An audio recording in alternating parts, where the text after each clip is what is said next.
சற்று முன் கிடைக்கப்பெற்ற மிக மிக முக்கியமான செய்தி ஒன்று வெளியாகியிருக்கு. அதாவது திமுகவின் கூட்டணி கட்சிகள் இதனால் ஸ்டாலின் அவர்களுக்கு தூக்கம் போச்சு. 2026 சட்டசபை தேர்தலுக்கான கவுண்டவுன் தொடங்கிவிட்டது.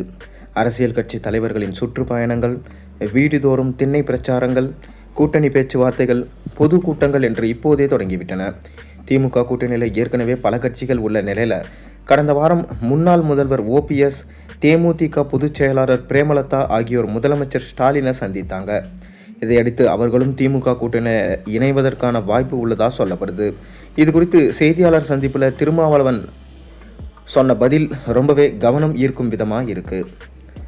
அதாவது தமிழ்நாடு தேர்தல் களத்தில் இப்போது இருந்தே தினசரி அதிரடி மாற்றங்கள், திருப்பங்கள் ஏற்பட தொடங்கிவிட்டன. கிட்டத்தட்ட அனைத்து அரசியல் கட்சிகளும் தங்களுக்கு என்று வியூகம் வகுத்து களத்தில் இறங்கிட்டாங்க. திமுக கூட்டணி, அதிமுக பாஜக கூட்டணி, நாம் தமிழர் தாவேகா கட்சிகள் இடையே 4 முனை போட்டி நிலவும் என்று எதிர்பார்க்கப்படுது.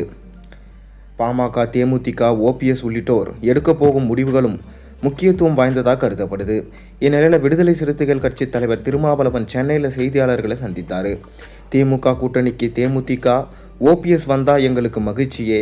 கூட்டணியில் எந்த கட்சிகள் இடம்பெறும் என்பதை திமுக தலைமை தான் முடிவு செய்யும். இதனால் ஸ்டாலின் ரொம்பவே கலக்கத்தில் இருக்கார். அவர் மனசு ரொம்ப குழம்பி போயிருக்கு. யாரை கூட்டணியில் சேர்க்கறது என்று அவருக்கு தலைவலியே வந்துருச்சு என சொல்லியிருக்காரு. ஆனாலும் ஸ்டாலின் அனைவரையும் வரவேற்கிறார் என சொல்லியிருக்காரு. மேலும் நாட்டை பாதுகாக்க, மக்களை பாதுகாக்க, சனாதன சக்திகளிடம் இருந்து அரசியல் சட்டத்தை பாதுகாக்க மதச்சார்பற்ற முற்போக்கு கூட்டணி வலிமை பெற வேண்டிய தேவை இப்போ இருக்கு. முதலமைச்சர் உடல் நலனை விசாரிப்பதை எல்லாம் அரசியல் முக்கியத்துவமான சந்திப்பாக கருத முடியாது. ஆனால் திமுக கூட்டணியில் இணைய அரசியல் கட்சிகள் விரும்புகிறாங்க. எங்கள் கூட்டணி பலவீனமாக இருக்குது என்றெல்லாம் கூறி நாங்கள் யாரையும் அழைக்கவில்லை. அதே நேரத்தில் கூட்டணி நலனுக்காக ஒத்துழைப்பு கொடுப்போம்.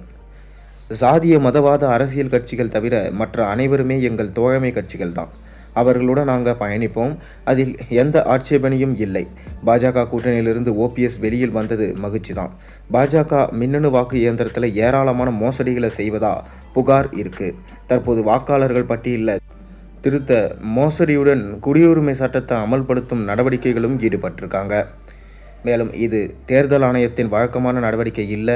தொடர்ந்து தேர்தல் தில்லுமுள்ளு நடவடிக்கைகளை பாஜக ஈடுபட்டு வருது. நெல்லை கவின் ஆவண கொலை வழக்கில் வேறு சிலரும் இருக்கலாம் என்று நான் யூகிக்கிறேன். இதைத்தான் கவினும் தந்தையும் கூறுகிறாரு. தமிழ்நாடு அரசு இந்த வழக்கை சிறப்பு புலனாய்வு குழுவுக்கு மாற்ற வேண்டும். ஆணவ கொலைகள் தடுப்பு சட்டத்தை இயற்ற வேண்டும் என்றும் வலியுறுத்தியுள்ளோம். ஆணவ கொலையை தடுக்க வருகிற ஆகஸ்ட் 9ஆம் தேதி விசிக சார்பில் மாநிலம் தழுவிய போராட்டம் நடத்தப்பட இருக்கு. அதிமுக பொதுச் செயலாளர் எடப்பாடி பழனிசாமி செல்லும் இடங்களில் மக்கள் கூட்டம் அதிகப்படியாக வருவதில் மகிழ்ச்சி. ஆனாலும் தேர்தல் நேரத்தில் மக்கள் முடிவு செய்வாங்க என்பதற்கு காலம் பதில் சொல்லும் என்று சொல்லியிருக்காரு. மேலும் இந்த கூட்டணி கட்சிகளுடைய மொத்த அழுத்தமே ஸ்டாலினுடைய தலைவலிக்கு காரணம் என்று சொல்லப்படுது. ஸ்டாலின் என்ன முடிவெடுக்க போறாரு பொறுத்திருந்து பார்ப்போம்.